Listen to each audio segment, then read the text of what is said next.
예수님을 믿기 전에 죄의 빚을 진 죄의 노예였습니다. 그러나 그리스도를 통해서 십자가에서 죄의 값이 지불되고 의연한 하나님의 자녀가 되었습니다. 성령님은 우리가 하나님의 자녀가 되는데 일조를 했습니다. 성령님은 죄와 사망의 세력으로부터 성도들을 해방시켜 주시고 예수 그리스도를 믿는 사람은 모두 하나님의 자녀인 것을 깨닫게 해주셨습니다. 그러므로 성령님이 없는 사람은 그리스도의 사람이 결코 아닙니다. 성령님을 이용해서 그리스도인이라고 하는 사람도 있습니다. 그들이 바로 이단이고 그들이 바로 사이비 종교자들입니다. 또 추종자들입니다. 예수 그리스도를 죽음에서 부활시켜준 성령님은 장차 우리도 다시 살려줄 것입니다. 우리는 성령님을 통해서 죄의 세력에서 벗어나서 하나님의 자녀로 살아갈 수 있는 능력을 얻게 되는 것입니다. 살아있는 사람은 호흡을 하고 먹기도 하며 생각하고 행동을 합니다. 성령으로 살아난 사람은 하나님 앞에 잘못을 회개를 통해서 자복하고 기도로 호흡하며 하나님과 교제하기를 늘 힘쓰는 자입니다. 또한 하나님의 말씀 영의 양식을 먹고 그 말씀에 의해서 힘을 얻고 믿음으로 살아가기를 노력합니다. 오늘은 오후 예배는 성령님의 증언에 대해서 생각해 봅니다. 첫째로 성령의 인도함을 받는 사람은 하나님의 아들이라고 성령은 우리에게 증언하고 있습니다. 14절 무릇 하나님의 영으로 인도함을 받는 사람은 곧 하나님의 아들이라. 저희들이 오고 싶어서 교회 오는 것이 아니라 하나님의 영으로, 또 성경도 그렇게 말하고 있잖아요. 나에게 오는 자는 나의 자녀가 될 것이요 라고 말하고 있습니다.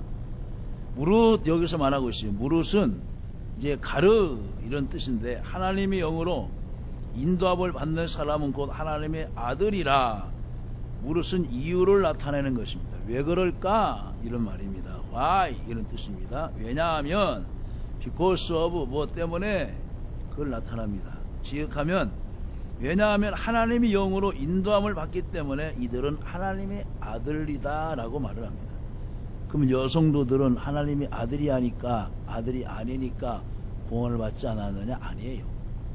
여기는 과거의 양자의 영으로, 양자라는 말로 바로 그 이제 뭐냐면은 이제 원래 자식이 아니었는데 입양해서 호적에다가 올립니다. 그러면은 뭐냐?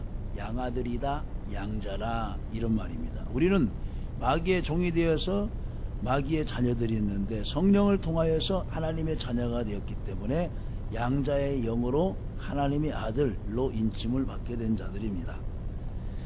여기서 아들과 자녀는 꼭 아들만을 말하지 않습니다. 부모나 조상과 관련되어 광범위하게 자녀나 후손을 말하는데 두 가지 단어를 사용합니다. 하나는 테크노, 이것은 일반적인 아들과 미성숙한 상태의 아들을 말하고, 히오스는 친아들이나 성숙한 아들을 말합니다. 성령님의 인도함을 받는 자녀로 성령으로서 몸의 행실을 죽이는 자녀가 바로 성숙한 자녀입니다. 인도함을 받는다는 말은 아고, 헬라어 수동태 복수형인데 인도하다, 가져오다, 이끌리다, 조종하다 이런 뜻을 가지고 있습니다. 그러므로 성령님의 인도를 받으면 죄를 이길 수 있도록 성령께서 이끌어 주시는 것입니다. 성령님의 인도와 죄의 인도는 다릅니다. 시편에서도 복 있는 사람은 악인의 길을 쫓지 아니하고 죄인의 길을 서지 아니하고 오만한 자의 자리에 앉지 아니하고 그랬어요. 성령님이 죄의 자리, 또 악인의 자리, 오만한 자리에 앉지 않도록 성령께서 바르게 인도해 주신다는 것을 또한 포함합니다. 죄는 강제적이며 폭력적으로 주관하지만 성령님은 우리를 인격적이며 자발적인 순종으로 이끕니다. 지난번에 이제 서울 어디 강남역에서 그냥 묻지마 여성을 화장실에서 이제 죽인 그 남자가 있잖아요. 여성 혐오다, 무시했다. 그러지만은 그 제정신으로 하는 것이 아닙니다. 성령님은 우리의 의지를 거스르거나 강제적으로 인도하지 않습니다. 아니 멀쩡한 사람을 왜 칼로 죽입니까? 정신이 온전치 않는 거예요. 그러면서 나중에 정신 차려보면 내가 뭐에 홀렸습니다. 그때 제정신이 아니었습니다. 라고 이렇게 말하는 범죄자들을 많이 보잖아요. 그 심령 속에 들어가서 사람을 악하게 하고 또 타락하게 하고 살인케 하고 그것이 바로 악한 영의 역사입니다. 성령님은 강력하지만 온유하신 분입니다. 그리고 진리로 인도하고 자발적으로 의를 행하도록 권유합니다. 아무개야 기도하라, 아무개야 사랑하라, 아무개야 용서하라, 아무개야 화목하라. 누가 그럽니까? 성령님이 합니다. 성령님이. 네? 성령님이. 그러나 사울에게 악신이 들어가니까 야, 저 다윗을 죽여야 네 자리가 안전해. 저 꼬마지만은 나중에 키워놓으면은 안 돼야. 빨리 지금 싹부터 잘라야 돼. 그러니까 악령의 지배를 받으니까 어떻게 합니까? 낮에는 멀쩡한데 완전히 살인마로 바뀌잖아요. 살인마로. 하나님의 영을 받은 사람은 하나님의 아들이며 자녀입니다. 성령님의 인도를 받고 성령님의 열매를 맺는 일은 하나님의 자녀들이 누리는 특권이며 또한 의무인 것입니다. 우리는 하나님 앞에 권리만 내세울 때가 많이 있어요. 하나님 뭐 해주세요? 뭐 해주세요? 복 내려주세요? 건강 주세요? 뭐 해주세요? 뭐 해주세요? 근데 막상 하나님의 자녀로서 야, 너 그렇게 살아라. 아유, 안 되는데요? 못 하겠는데요? 우리가 이제 그 4월 달에 3월 달에 우리 연합회에서 정기총회를 했잖아요. 그리고 이제 체육위원장, 무단대책위원장, 그다음에 또 부활절 행사위원장, 또 다른 이제 또 친교위원장, 또 그런 구국집회위원장, 또 이제 대협력위원장 뭐 세워요. 실컷 한다고 했다가 세워놨어요. 이번 이단들이 센지에서 교육과를 짓는데 내일 임원회 하는데 대책위원장님 모시죠. 네, 하루 생각해 보겠습니다. 다음날 저 그만두겠습니다. 왜요? 그거 뭐 힘들잖아요. 그거 뭐 경찰서도 가야 하잖아요. 교회 피해도 입을 수 있잖아요. 아니 그럴 수도 있죠. 근데 그랬어요. 예수님을 따라가려면 십자가도 지어야 되죠. 순교할 각오도 해야 되죠. 그럼 어떻게 이단과 싸웁니까? 목사님 한번 다시 한번 생각해 보세요. 이것이 바로 목사님의 교회도 지키는 일이에요. 하나님의 사명으로 알고 이렇게 같이 하세요. 아이, 못하겠는데요. 알았습니다. 누가 영광 자리는 좋아하지만은 십자가 짓는 자리, 욕먹을 자리, 또한 어느 때는 협박받을 수 있는 자리는 요즘도 사람들 싫어해요. 목사 장로도 싫어하는 사람 많이 있어요. 가장 이태하고 힘든 일이 이단과 싸우는 거예요. 나중에는 이제 이겼다 하면은 얼굴 내놓을 사람들 많이 있어요. 우리는 마지막 그 사명이라는 노래가 있잖아요. 어디 가도 가까이 가리라. 우리는 그 노래 한 번을 불렀어도 안 된다고. 두 번째는 성령님은 저 종의 영이라 아들의 영입니다. 15절에 보면 아들의 영이라고 우리를 이제 인정해 줍니다. 너희는 다시는 무서워하는 이제 뭐라고 했죠? 종의 영을 받지 아니하고 양자의 영을 받았으므로 그랬죠. 양자의 영을 받았으므로 우리가 아빠 아버지라고 부르짖느니라 그랬어요. 과거의 성경은 아바라고 그랬어요. 아바. 근데 더 원어에 가까우게 이제 그 번역한 것을 보니까 이 아빠라는 말이 아람어로 뭐냐? 아빠야, 아빠, 하나님 아버지. 근데 우리 어린아이들을 낳고 제일 먼저 하는 말이 엄마, 아빠 그러잖아요. 근데 이 아빠란 말이 그렇게 친근하잖아요. 근데 우리 하나님 앞에 부를 때 아빠, 아버지, 아바, 아버지. 근데 아빠, 아버지라고 이렇게 부르짖느니라. 이렇게 나와 있습니다. 성령으로 우리를 양자로 삼아주셨어요. 과거에는 죄의 종으로 마귀의 자녀로 살다가 예수 그리스도를 믿게 하고 하나님의 영으로 인쳐주신 후에는 이제는 내가 하나님의 자녀가 되었다. 이제 천국을 소유할 수 있다. 천국을 소유할 후사로 너를 임명해 주었다. 이런 말로 양자입니다. 양자. 그러므로 성도들은 자연스럽게 하나님을 아빠, 아버지라고 부를 수 있습니다. 만일 하나님이 성도들을 종으로 삼기 원했다면 성령님이 아니라 천사와 같은 종의 영을 부어주셨을 것입니다. 그러나 하나님은 성도들에게 하나님의 거룩한 성령을 물붓듯 부어주셨습니다. 성령님은 우리가 하나님의 자녀가 되었다고 가르쳐 주셨기에 우리는 입을 열어 하나님을 아빠, 아버지라고 부를 수 있는 것입니다. 누가 아빠, 아버지라고 시인하게 하셔요? 성령님이 하게 하십니다. 부르짖는다는 말은 크라조인데 큰 소리로 부르짖다, 외치다는 뜻을 가진 말입니다. 종들은 주인을 감히 큰 소리로 부르지 못합니다. 마님 이렇게 부르죠. 전하, 신하가 그 왕을 부를 때 존경스러우면서 조용하게 전하, 마님 부르지. 마님! 전하! 부릅니까? 이놈은 버릇없는 놈이네. 가서 곤장을 쳐라. 예? 안 하죠? 종들은 주인을 감히 큰 소리로 부르지 못하지만 아들은 아버지를 자신감 있게 아버지! 어디 계세요? 엄마! 어디 계세요? 응? 우리 막내놈이 집에 올 때마다 아빠! 엄마! 반갑게 맞이해주고 뽀뽀를 해주고 얼마나 친근하게 하는지 몰라요. 아빠, 아버지라고 부를 수 있는 것이 바로 성령께서 우리 마음을 감동하게 하시고 부르도록 하시는 줄로 믿습니다. 아이들이 아버지를 부르는 애칭이 아빠잖아요. 아빠. 아빠. 피곤한 아빠가 직장에서 일하고 돌아올 때 노크 소리 딱 나면 차인벨 소리 나고 묻는 거. 아빠. 그러면 하루 그 피곤함이 싹 녹아지잖아요. 우리가 하나님을 아빠로 인정해주고 아빠, 하나님 아버지 하면은 내 마음도 포근하지만 하나님도 기뻐 받으시는 줄로 믿습니다. 그러면 우리는 자녀가 아버지를 대하듯이 친밀한 관계 속에서 하나님을 만날 수 있습니다. 성령님은 우리가 하나님을 향해서 자신감 있게 나아갈 수 있도록 격려해 줍니다. 그래서 히브리서 11장 6절 말씀에 보아서도 믿음이 없이는 하나님 기쁘시게 할 수 없나니 하나님께 나아가는 자는 그가 반드시 계신 것과 자기를 찾는 자들에게 상 주시는 이심을 믿어야 할지니라.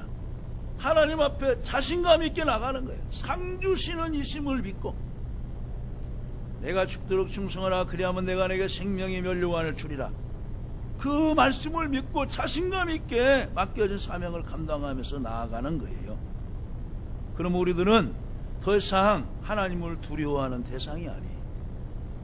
하나님은 사랑의 하나님, 사랑의 하나님께 나아가는 일들을 주저하는 자는 하나님의 자녀가 아닙니다.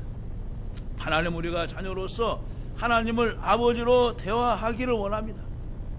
새벽에도 하나님 아버지, 낮에도 하나님 아버지, 여러분들이 있는 자리에서 하나님 아버지 부르시면 하나님은 기쁘시게 여러분들을 맞이하고 환영할 줄로 믿습니다. 당시에 로마에서는 양자로 입양된 사람 있어요. 아버지의 이름을 보존하고 그 재산을 물려받기 위해서 의도적으로 선택된 사람도 있어요.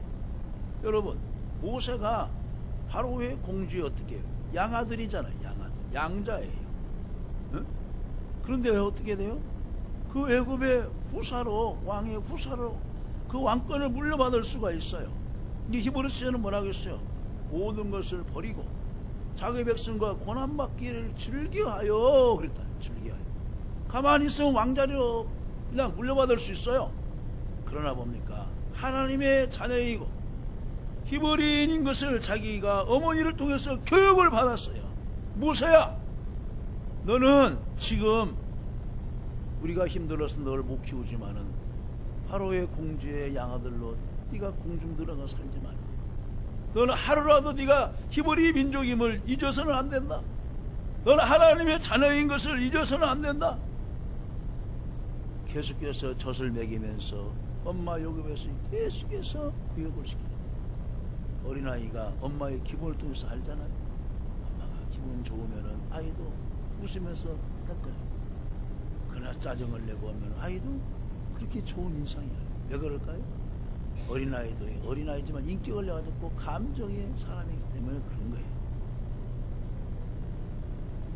그리고 입양됐으면은 정상적인 아들과 동등한 이치를 부여받았어요. 그는 법적으로나 실제적으로 당당하게 아버지를 부를 수 있었습니다.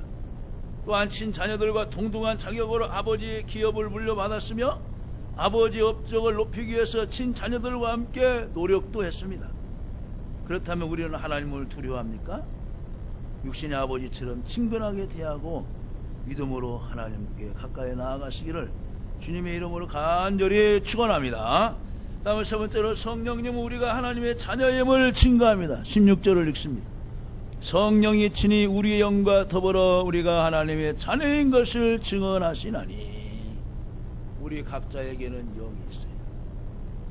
그래서 하나님께서 천사를 우리의 부리는 영으로 다 붙여주었어요. 과거에는 뭡니까? 천사가 좋습니까? 사람이 천사가 좋죠. 아이들은 이런 천사용품들 많이 이제 인형감으로 살고 하잖아요. 그러면 천사가 사람보다 귀한 줄 알았어요. 아니에요. 천사는 하나님의 형상으로 만들어진 사람을 돕도록 부리는 영으로 만들어 주십니다. 여러분에게는 각자의 여러분 지켜주는 천사 하나님의 영이 있어요. 여러분의 영이 있어요. 그와 함께 어떻게 해요? 바로 하나님의 자녀인 것을 증언한다는 거예요. 그러면 여러분 스스로 나는 하나님의 자녀다, 이런 복음성가가 있잖아요. 나는 왕자다, 나는 공주다. 예수 믿고 구원받으면서도 아직도 여러분 죄의 노예라고 살아가는 마음 자세를 버리시길 간절히 바랍니다. 여러분 당당한 천국 시민권자가 되었어요. 과거에 어떤 그 임산부가 아이를 미국에서 낳으면은 미국 시민권을 아이가 얻으니까 그 출산하면서 여기가 미국 땅입니까? 그 비행기 안에서 아기를 봤는데 그 이제 승무원들에게 이러고 여기가 미국 진영에 들어왔어요? 항공 영역으로요? 공영으로요? 들어왔다고 하니 아우 소원 풀었다. 미국 진영만 들어가면은 미국 시민이에요. 그래서 해외 출산해서 아이를 낳기도 하고 했잖아요. 미국 시민권만 얻어도 그냥 출세한 줄 알고 얼마나 좋아하는. 우리는 예수를 믿어서 하나님의 시민권을 얻었는데도 늘 고개를 북숙이면서 땅만 보면서 걱정하면서 살아가요. 여러분에게는 장차 황금으로 길이 놓여있고 집이 지어져 있는 천국이 있는 줄로 믿으시기를 간절히 바랍니다. 우리가 하나님의 자녀들이라고 성령님이 증언합니다. 원무와 더불어 증언하다는 히브리 헬라말로 신마로 티에로인데, 원무와 더불어 함께인 신과 마로 티레오와 증언하다가 합쳐져서 뭐와 더불어 증언하다 이렇게 말한 것입니다. 이 말은 어떤 일에 대해서 다른 사람과 함께 증언함을 의미합니다. 율법은 증언할 때 진실성을 위해서 둘 이상의 증언을 요구하고 있죠. 여러분 신천지에서 개종해가지고 신천지의 불 함성을 증언하는 사람이 있어요. 자기 목숨을 걸고서 증언하는 사람이 있어요. 여러분 과거에 탁재원 소장이라고 있어요. 탁명환 교수. 그분은 통일교회 이제 하청업자에 의해서 죽었어요. 그 아들이 현대 종교를 이어받아서 한국의 이단들, 사이비 종교들을 다 이제 정보를 수집해가지고 한국 교회에다가 알려줘요. 지금도 목숨을 노리고 있어요. 그런데도 그 사명으로 알고서 증언하고 있습니다. 증언하고 있습니다. 바울은 우리가 하나님의 아들이 된 것을 증언하는 두 명의 증인을 제시합니다. 우리가 하나님의 자녀된 것을 증언하는 두 증인은 성령님과 우리의 영입니다. 물론 우리 영은 성령님과 함께 증언할 만한 이치에 있지는 않습니다. 그러나 성령님은 기꺼이 우리 영과 더불어 낮은 자세로 또 비하된 자세로 우리가 하나님의 자녀라고 증언해 줍니다. 성령님은 우리가 하나님의 자녀된 것을 보증하는 하나님의 인과 같습니다. 여러분 약정하면 도장을 찍잖아요. 도장인자. 성령님은 우리가 아무개가 하나님의 자녀입니다 라고 딱 인을 찍죠. 과거에는 이제 흑인들이 노예시장에 많이 팔려나갔잖아요. 그러면 노예 덩어리에다가 노예시장에 데리고 나갈 때 도장을 찍어요. 이분은 스미스 씨 노예입니다. 로버트 씨 노예입니다. 도장을 딱 찍어. 뭐냐? 스미스 씨의, 로버트 씨의 소유물이라는 거예요. 노예가. 그래서 팔려나가요. 그러면은 또 그것을 인두로 또 지워요. 불 달아가지고 도장을 파가지고 스미스 씨입니다. 딱. 그러면 그 도장으로 살결에 들 때 얼마나 고통스럽습니까? 팔려나갔어요. 그러면 그것을 없애기 위해서 다시 그 스미스 씨의 그 도장으로 찍어서 고통스럽게 또 자기 소유권자라는. 그런데 성령님은 그런 나쁜 의미로 노예로 인침을 받은 것이 아니라 우리를 하나님의 자녀로 고귀하게 고배롭게 인쳐주겠다고 하면서 도장을 찍어주는 것입니다. 하나님의 도장인 성령이 찍힌 증서를 취소하거나 바꿀 수 있는 존재는 이 세상에 아무도 없습니다. 말씀을 맺습니다. 사랑하는 성도 여러분, 구원 오직 믿음으로만 가능합니다. 우리가 죄 가운데 살기를 원한다면 진정한 목마름이 없게 만듭니다. 성령님을 주시는 분은 바로 예수님이십니다. 그래서 예수님은 성령을 주겠다. 누구든지 목마르거든 내게로 와서 마시라. 나를 믿는 자는 성경의 이름과 같이 그 배에서 생수의 강이 흘러나리라고 주님은 말씀합니다. 그래서 우물가의 여인이 지금까지 남편 5을 바꿔가면서 살아봤지만 늘 목말랐어요. 늘 목말랐어요. 그래서 그날도 여러분 6시면 우리나라 12시 오늘 또 어떤 멋진 남자를 한번 만나볼까? 그래서 괜히 물동이를 갖고 우물가로 간 거예요. 그냥 제스처로 물 길른 여인처럼. 그러다가 예수님을 만났어요. 자기를 돌아보게 되었어요. 너희 남편이 몇이 있느냐? 저는 없습니다. 왜 예수님이 못 물어봤겠어요? 못 아시려서 물어봤겠나요? 그제서야 깨달았어요. 예수님을 만나니 모든 것에서 만족감을 얻었다는 거예요. 그래서 우물가의 여인처럼 나는 구했네. 헛되고 헛된 것들을. 그 복음성가가 나와 있잖아요. 어느 목사님, 어느 선교사님이 이렇게 말합니다. 김용희 선교사. 예수님 한 분으로 만족합니다. 예수님 한 분으로 해결합니다. 근본 연합성의 가을성에서도 그 김용희 선교사를 다시 오시게 되었어요. 예수님 한 분으로 만족합니다. 죄를 이기기 위해서 거룩한 삶을 살기 원하는 저와 여러분들은 성령님을 의지하시고 성령님이 인도하시는 대로 살아가시며 성령님과 함께 승리하시기를 주님의 이름으로 간절히 축원합니다.